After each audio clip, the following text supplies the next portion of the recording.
ఇక డీటెయిల్స్ చూస్తే Secunderabad railway station దగ్గర కొంతమంది యువకులు రెచ్చిపోయారు. వందలాది మంది యువకులు ఒక్కసారిగా స్టేషన్ లోపలికి చొచ్చుకెళ్లారు. 1వ నంబర్ ప్లాట్‌ఫామ్ మీదకు వెళ్లి అక్కడ ఉన్న పార్సిల్ బస్తాలను తీసుకొచ్చి పట్టాలపై అడ్డుగా పడేశారు. వాటిని తగులబెట్టే ప్రయత్నం కూడా చేశారు.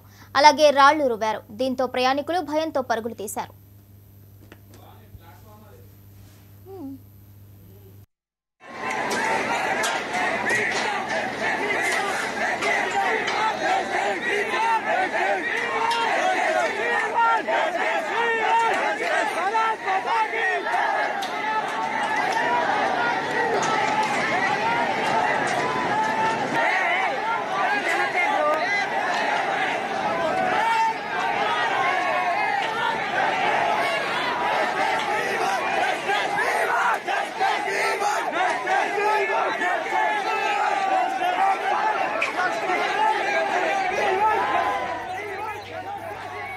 ప్లాట్‌ఫామ్ మీద ఉన్న స్టాల్స్ ను కూడా ధ్వంసం చేశారు. వాటికి నిప్పు పెట్టారు. అక్కడితో ఆగకుండా 2 బోగీలకు కూడా నిప్పు అంటించారు.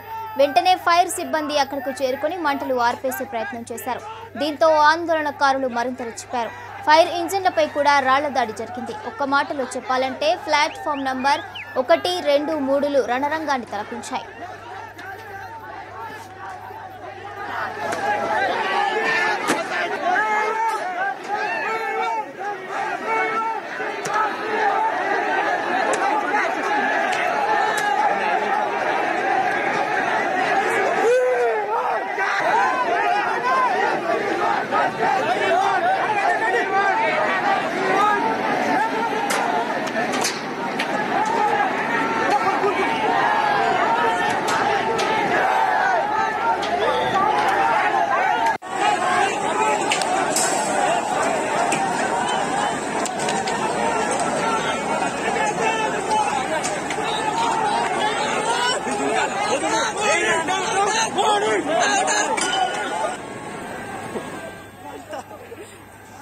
అంతకుముందే రైల్వే స్టేషన్ బయట ఉన్న ఆర్టీసీ బస్సులపై రాళ్లు రువ్వి ధ్వంసం చేశారు. యువకుల విధ్వంసం దెబ్బకు ప్రయాణికులంతా భయాందోళనకు గురవుతున్నారు. అధికారులు రైళ్లన్నింటినీ నిలిపివేశారు. యువకులు ఎక్కడి నుంచి వచ్చారని పోలీసులు ఆరా తీస్తున్నారు. అక్కడ పరిస్థితిని అదుపు చేసేందుకు ప్రయత్నించారు. అగ్నిపథ్ రద్దు చేసి ఆర్మీ పరీక్షలు యథావిధిగా నిర్వహించాలని వీరు డిమాండ్ చేస్తున్నారు. ఎన్నో ఏళ్లుగా ఆర్మీ ఉద్యోగాల కోసం ఎదురు చూస్తున్నామని కేంద్రం మాత్రం అగ్నిపథ్ పేరుతో ఇప్పుడు కొత్త తరహాలో ఉద్యోగాలను భర్తీ చేయటం ఏంటని ప్రశ్నిస్తున్నారు.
అగ్నిపథ్ నిర్ణయాన్ని కేంద్రం వెనక్కు తీసుకోవాలని యువకులు ఆందోళన చేస్తున్నారు. కొన్ని రాష్ట్రాల్లో యువకులు రైల్వే స్టేషన్లోకి చొచ్చుకెళ్లారు.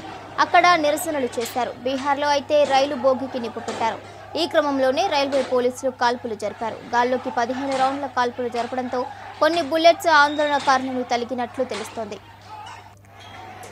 కాల్పుల్లో ఒక వ్యక్తి మరణించాడు. తీవ్రంగా గాయపడిన అతడిని ఆసుపత్రికి తరలించగా కాసేపటికే మృతి చెందాడు. మరికొందరు నిరసనకారులకు కూడా తీవ్ర గాయాలయ్యాయి. వారిని గాంధీ ఆసుపత్రిలో చికిత్స అందిస్తున్నారు. చికిత్స పొందుతున్న వారిలో పలువురి పరిస్థితి విషమంగా ఉన్నట్లు తెలుస్తోంది.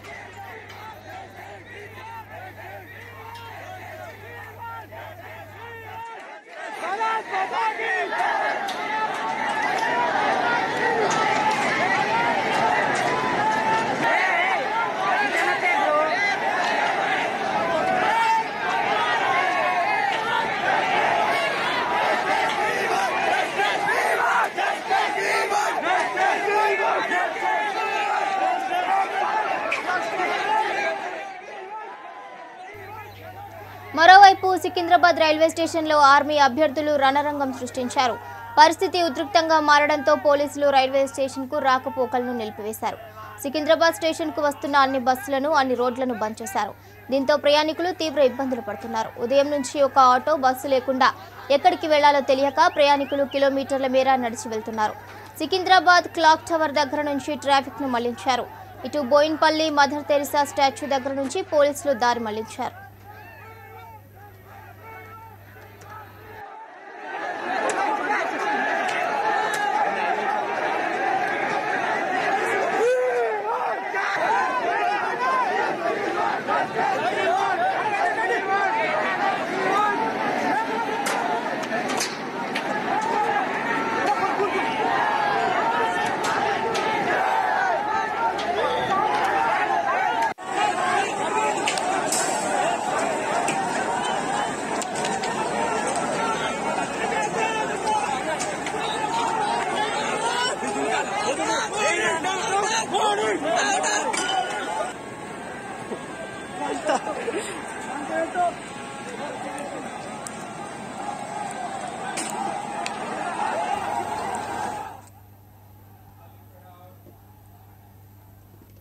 సికింద్రాబాద్ రైల్వే స్టేషన్లో చోటు చేసుకున్న ఉద్రిక్త పరిస్థితిపైన టీపీసీసీ చీఫ్ రేవంత్ రెడ్డి స్పందించారు. ఈ ఘటన దురదృష్టకరమని అన్నారు.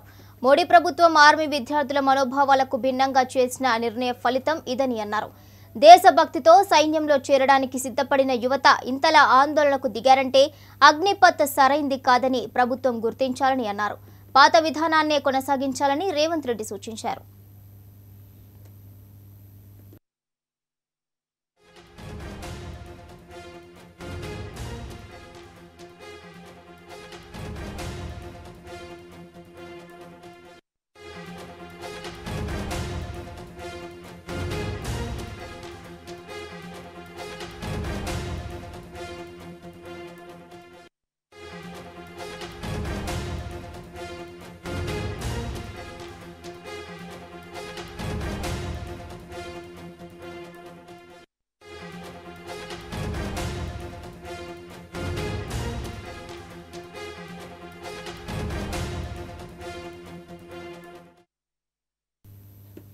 సికింద్రాబాద్ రైల్వే స్టేషన్లో చోటు చేసుకున్న ఉద్రిక్త పరిస్థితిపైన తెలంగాణ మంత్రి కేటీఆర్ ట్విట్టర్ వేదికగా స్పందించారు.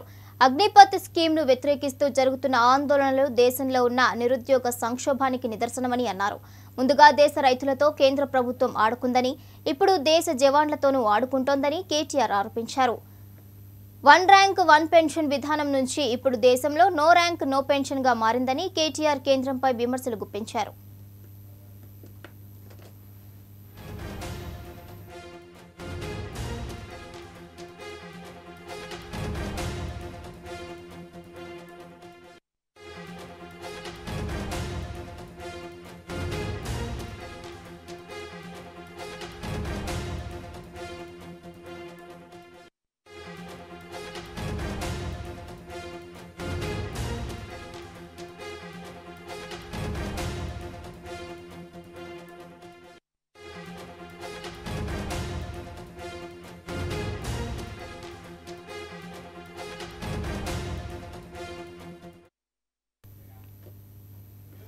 నల్గొండ జిల్లా మిర్యాలగూడ అర్బన్ ఐసీడీఎస్ ప్రాజెక్టు పరిధి హౌసింగ్ బోర్డు అంగన్వాడీ మొదటి సెంటర్కు చెత్త వాహనాల్లో తీసుకుపోయే రేషన్ బియ్యం తరలిస్తుండగా స్థానికులు అడ్డుకున్నారు. స్థానిక రేషన్ షాప్ నుంచి అంగన్వాడీ సెంటర్కు 78 కేజీల బియ్యం అలాట్ చేశారు.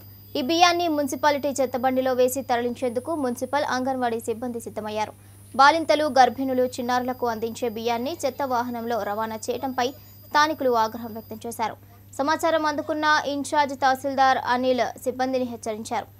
ఐసీడీఎస్ సూపర్వైజర్ రేవతి మాట్లాడుతూ గత నెల నుంచి అంగన్వాడీ సరుకుల రవాణాపై ఆఫీసర్ల ఆదేశాల మేరకు మున్సిపల్ వాహనాలను వాడుతున్నట్లు చెప్పారు.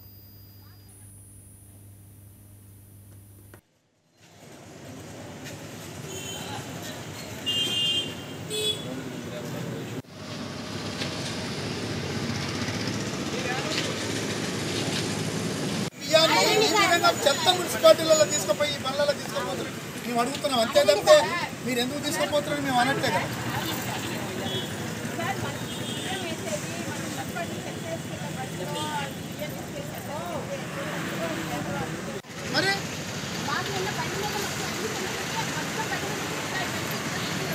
అదే అడుగుతున్నాం మేము. ఇదే బండ్లలో చేస్తురా, ఇది ఒక ఎందుకు చేస్తుంది ఈ బండ్లలో మేము అడుగుతున్నాం. అరే ఇప్పుడు మీ కళ్ళ ముందరలో ఉంది కదమ్మా, మేము తీసుకొని చేసింది కాదు కదా.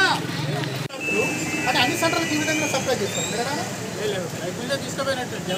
దీంట్లో ఎందుకు తీసుకుపోతున్నారని మీరు చెప్పాలి కదా. వచ్చి మీరు దీంట్లో ఎందుకు తీసుకుపోతున్నారని మీరు చెప్పాలి. మీరెవరు ఇలా తీసుకుపోమని చెప్పడానికి నువ్వే చెప్పినావు కదా మళ్ళీ తీసుకుపోమని. రాష్ట్రంలోని ప్రభుత్వ పాఠశాలలు దేశానికి ఆదర్శంగా నిలుస్తున్నాయని కార్మిక శాఖ మంత్రి చామకూర మల్లారెడ్డి అన్నారు. మన పట్టణం మనబడి కార్యక్రమాన్ని మేడ్చల్ జిల్లా పోచారం మున్సిపాలిటీలో మున్సిపల్ చైర్మన్ బి కొండలరెడ్డితో కలిసి మంత్రి ప్రారంభించారు. ఈ సందర్భంగా ఆయన మాట్లాడుతూ కార్పొరేట్ పాఠశాలలకు ధీటుగా సర్కారు బడులను సీఎం కేసీఆర్ అభివృద్ధి చేస్తున్నారని మంత్రి పేర్కొన్నారు. ఈ కార్యక్రమంలో municipality chairman Kondalreddy, vice chairman Retyanayak, commissioner Suresh తదితరులు పాల్గొన్నారు.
మన ఊరు మన బడి కార్యక్రమంలో భాగంగా మా సీఎం పెద్దలు కేసీఆర్ గారు పెద్ద మనసుతోటి పేద పిల్లలు చదివే స్కూళ్ళన్నీ కూడా పెద్ద ఎత్తున 7,300 కోట్ల రూపాయలతోటి తెలంగాణ రాష్ట్రం అంతా కూడా ప్రతి స్కూల్ కూడా ఫర్నిచర్ కానీ, కలర్లు కానీ, కాంపౌండ్ వాళ్ళు కానీ, కంప్యూటర్లు కానీ ఇవన్నీ కూడా పెద్ద ఎత్తున మన ఊరి మన బడిలో కార్యక్రమంలో పిల్లలకు అందరికీ కూడా ఇవన్నీ కూడా అందించుకోవాలి. మనం ప్రైవేట్ స్కూళ్ళ కంటే ధీటుగా ప్రైవేట్ స్కూళ్ళకు ధీటుగా మన గవర్నమెంట్ స్కూళ్ళన్నీ కూడా పెద్ద ఎత్తున టీచర్లతోటి, ఫర్నిచర్లతోటి మంచిగా పిల్లలకు ఇంగ్లీష్ మీడియం బోధనతోటి అదే మాదిరిగా ఈసారి సండే 1వ తరగతి నుంచి 8వ తరగతి దాకా కూడా ఇంగ్లీష్ మీడియం భాషలో ఈరోజు ప్రారంభించుకుంటున్నాం. మన పెద్ద ఎత్తున చాలా సంతోషమైన విషయం.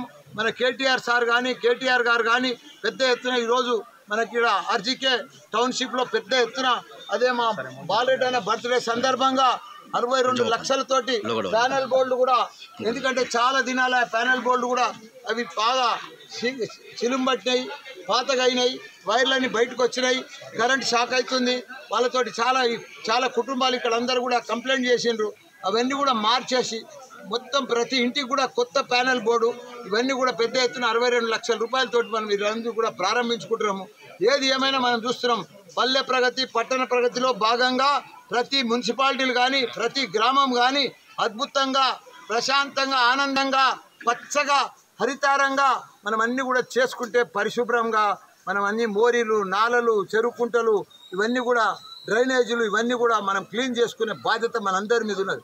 ప్రజలు మనకు నమ్మి ఓటేసిండ్రు కాబట్టి మనం అన్నీ కూడా వాళ్ళకి సేవ చేసే బాధ్యత మన నాయకుల మీద, కౌన్సిలర్ల మీద, చైర్మన్ మీద, సర్పంచ్ల మీద, వైస్ చైర్ల మీద, కోఆప్షన్ మెంబర్ల మీద ప్రతి ఒక్కరు కూడా వాళ్ళ బాధ్యతగా ఒక రెస్పాన్సిబిలిటీగా తీసుకొని ప్రతి ఒక్కరు రాత్రింబాళ్ళు కూడా కష్టపడి ప్రతి వీధిని కూడా మేమందరం కూడా మా దగ్గర 7 మున్సిపాలిటీలు 3 కార్పొరేషన్లు ఉన్నాయి.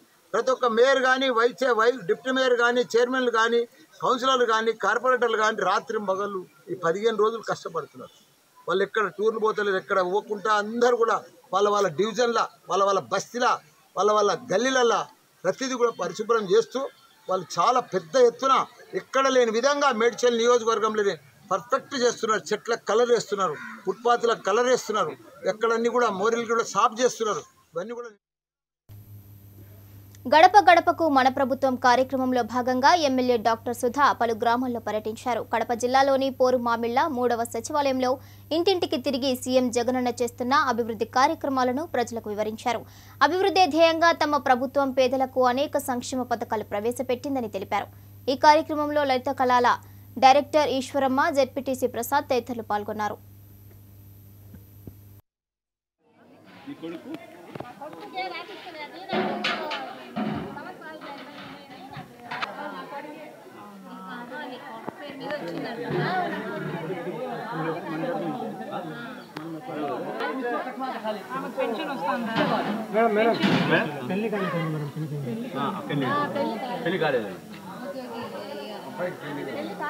సరేమ్మా, మీకు మొత్తం 3,16,550 రూపాయలు ఇచ్చినారు జగనన్న. మరి సంతోషమేనా తల్లి? జగనన్న పెన్షన్ వచ్చినాయి కదమ్మా, నీకు పెన్షన్ వస్తూ ఉంది, ఇస్తున్నావు కదా ఇంటికి. మళ్ళా పొదుపులో డబ్బులు వచ్చినాయి, రుణమాఫీ వచ్చింది 24,750 మొత్తం వచ్చి జగనన్న నీకు 1,74,20 రూపాయలు. అంటే దాదాపు 1,20,000 ఒక జమా ఈ కొడుకు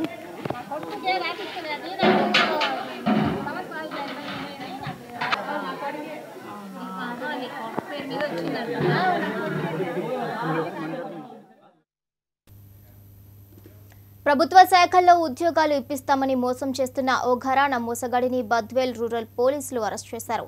అట్లూరు మండలంలోని మన్యంవారిపల్లి చాట్ల ఎల్లయ్య కుమారుడు కళాసాగర్ లక్షలు పోగొట్టుకుని ఉద్యోగం రాక డబ్బులు రాక పోలీసులను ఆశ్రయించాడు. దీంతో రంగంలోకి దిగిన పోలీసులు రామాంజనేయులను పట్టుకున్నారు. అతని నుంచి ఒక మొబైల్ ఫోన్, 5 నకిలీ ఉద్యోగ నియామక పత్రాలు, ఒక వాహనాన్ని స్వాధీనం చేసుకున్నామని మైదుకూరు డీఎస్పీ వంశీధర్ గౌడ్ వివరాలను వెల్లడించారు. యూనివర్సిటీ కడపలో 5 ఇయర్స్ డిగ్రీ కోర్సు ఆర్ట్ సైన్సెస్లో చేసేవాడు. అదే టైంలో మన అట్లూరుకు చెందిన కళాసాగర్ అనే అతను కూడా అతను ఇంజనీర్గా అక్కడ అదే డిపార్ట్మెంట్లో చదివేవాడు. ఆ చదివే క్రమంలో వాళ్ళిద్దరికి పరిచయం. ఈ రామాంజనేయుల మధ్యలోనే డ్రాప్అవుట్ అయిపోయేసి కోర్సు వదిలేసి అనంతపురం జిల్లాకు, అంటే వాళ్ళకి నేటివ్ ప్లేస్ ముదిగుప్ప అనంతపురం మండలంలో వెళ్ళిపోయాడు. చదివేటప్పుడు ఇతను కొద్దిగా ఆర్గనైజేషన్స్లో దాంట్లో కొద్దిగా యాక్టివ్గా ఉండేవాడు రామాంజనేయులు. చదువు అయిపోయిన తర్వాత ఈ కళాసాగర్ నిరుద్యోగం ఉండడంతో మళ్ళీ ఇతను ఎదురుపడినప్పుడు నాకు ఏదైనా ఉద్యోగం సెక్రటరియట్లో ఉద్యోగం చేయిస్తాను, దానికి డబ్బులు ఖర్చు అయిపోయి అపాయింట్మెంట్ చేస్తాను. అతని దగ్గర విడతల వారీగా ఆన్లైన్లోనూ నేరుగా క్యాష్ ఒక 4 లక్షలు, ఆన్లైన్లో 14 లక్షలు డబ్బులు తీసుకొని ఒక ఫీల్డ్ ఎగ్జిక్యూటివ్ ఆఫీసర్, ఎడ్యుకేషన్ డిపార్ట్మెంట్లో ఫీల్డ్ ఎగ్జిక్యూటివ్ ఆఫీసర్ అనే ఉద్యోగం చేయిస్తాను. ఫేక్ అపాయింట్మెంట్ లెటర్ ఇలాంటివి తయారు చేసి అక్కడ సెక్షన్ ఆఫీసర్లు, సెక్రటరీ టు గవర్నమెంట్ అంటే సీల్లు కూడా తయారు చేసి అపాయింట్మెంట్, ఫేక్ అపాయింట్మెంట్ ఆర్డర్ తయారు చేసి కళాసాగర్ ఇది తీసుకొని నేను ఉద్యోగంలో జాయిన్ కావడానికి పోతే అది ఫేక్ అని తెలిసి అతను వచ్చి మనకు కంప్లైంట్ చేయడం జరుగుతుంది. 13/5 మనకు కంప్లైంట్ చేశాడు. తన మోసమైన కంప్లైంట్ మీద మన కేసు రిజిస్టర్ చేసి రామాంజనేయులను అరెస్ట్ చేశారు. ఇతని దగ్గర తీసుకునే డబ్బుతో అతను మొన్న ఫిబ్రవరిలో ఒక కొత్త బొలెరో వెహికల్ కొనుక్కున్నాడు. తర్వాత ఒక ముదిగుప్పలో కూడా ఒక ఇల్లు కన్స్ట్రక్షన్ చేసుకున్నాడు. ఇంకా ఒక 1.5 ఎకరా కొనడానికి, పొలం కొనడానికి ముదిగుప్ప దగ్గరే అగ్రిమెంట్. ఈ 18 లక్షలే కాకుండా అతను విచారించినప్పుడు మన వినుగొండ దగ్గర ఉండే వీరారెడ్డి అనే అతన్ని కూడా మోసం చేసి అతనికి ఎలక్ట్రిసిటీ డిపార్ట్మెంట్లో ఉద్యోగం ఇస్తాను, ఏ ఉద్యోగం ఇస్తాను, అతని దగ్గర కూడా 40 లక్షల వరకు ఈ 40 లక్షలు 18 లక్షలు అతను ఇల్లు కట్టుకోవడము, పొలంలో వెహికల్ కొనుక్కోవడము, కొనడానికి అగ్రిమెంట్ చేస్తాం. అవన్నీ కూడా అటాచ్మెంట్ కోర్టులో పెట్టబోతాం. ప్రాపర్టీస్ ప్రస్తుతానికి ఒక బొలెరో సీజ్ చేసి దానికి సంబంధించి అతను భూములు ఉన్న అగ్రిమెంట్స్ కూడా సీజ్ చేసి అతన్ని అరెస్ట్ చేసి రిమాండ్ నిరుద్యోగ యువత ఎవరు మోసపోకుండా, ఇక్కడ దళారుల మాటలు నమ్మి మోసపోకుండా, లంచాలు ఇవ్వకుండా జాగ్రత్తగా 2011-2015 మధ్యలో యోగదేవన యూనివర్సిటీ కడపలో 5 ఇయర్స్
అనంతపురం జిల్లా తాడిపత్రి మాజీ ఎమ్మెల్యే మున్సిపల్ చైర్మన్ జేసీ ప్రభాకర్ రెడ్డి నివాసంలో ఈడీ సోదాలు కొనసాగుతున్నాయి.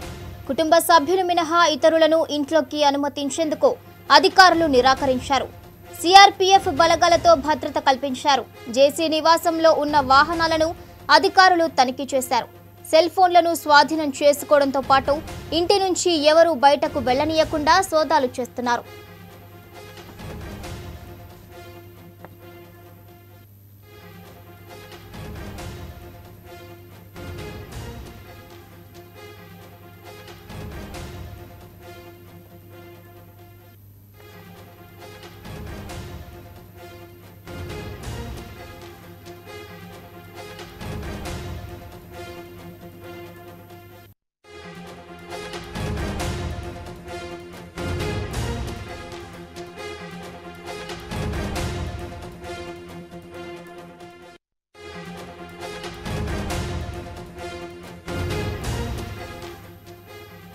ఇక వాహనాల కొనుగోలుతో పాటు ఇతర వ్యాపార లావాదేవీలపైన ఎన్ఫోర్స్మెంట్ డైరెక్టరేట్ అధికారులు దృష్టి సారించారు. BF3 వాహనాలను BF4గా మార్చారంటూ గతంలో అనంతపురం 1 టౌన్ పోలీస్ స్టేషన్లో జేసీ ప్రభాకర్ రెడ్డిపై కేసు నమోదు అయిన విషయం తెలిసిందే. నకిలీ ఇన్సూరెన్స్ పత్రాలు సృష్టించారంటూ ప్రభాకర్ రెడ్డి కుమారుడు అస్మిత్ రెడ్డిపై కూడా నమోదైంది. వాహనాల కొనుగోలుకు సంబంధించిన కేసు ఇప్పటికే విచారణ దశలో ఉంది. ఈ కేసు విచారణలో ఉండగానే జేసీ నివాసంలో ఈడీ అధికారులు తనిఖీలు చేయటం చర్చనీయాంశంగా మారింది.